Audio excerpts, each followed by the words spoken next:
Welcome to Moonstone Update. I'm Mark Beshard, the Managing Editor of Moonstone Publications. Here's a look at some of the stories we've covered over the past week, but first please hit the subscribe button and share this video with your friends and colleagues. The FAIS Ombud says it is impossible to blame the collapse of the Sharemax property syndications on the intervention of the South African Reserve Bank unless pertinent questions about the nature of these investments have been answered satisfactorily. This emerged from the Ombud's response to Moonstone's questions in light of recent developments involving Sharemax. The Council for Medical Schemes has filed notice of its intention to oppose Health Squared's application for voluntary liquidation. Health Squared this month advised members to find alternative cover from the 1st of September. The principal officer said the scheme's financial position was continuing to deteriorate and the scheme might not be able to pay members' claims by the end of the year.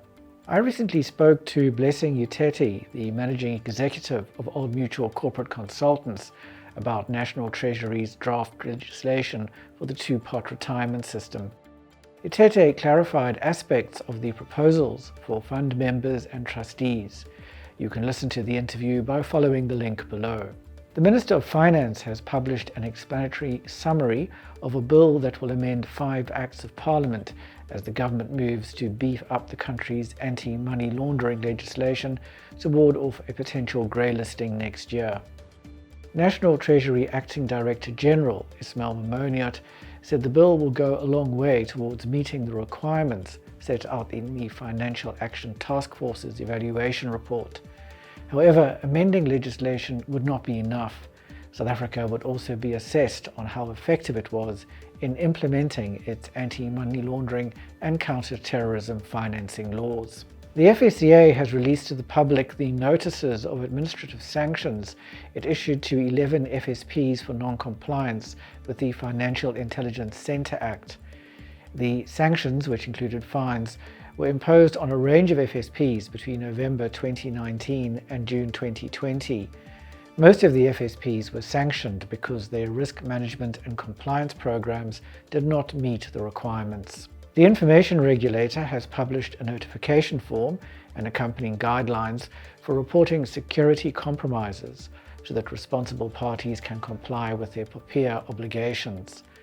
A responsible party must use the form to notify the regulator of a data breach as soon as possible after the security compromise occurs, unless doing so will impede an investigation into the breach.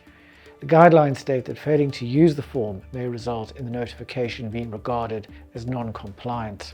Life officers and asset managers represented by the Association for Savings and Investment South Africa have made progress towards achieving the transformation targets set by the amended Financial Sector Code, although more needs to be done. This was said by Leon Camphor, Asisa's outgoing chief executive, at the release of Asisa's first report that accurately assesses the collective transformation of its members. The report shows there has been a steady increase in black ownership of both life officers and asset managers since 2018. That's all we have for this week. You can read these stories and many more on our website moonstone.co.za. Until next time, here's wishing you all the best from the team at Moonstone Information Refinery.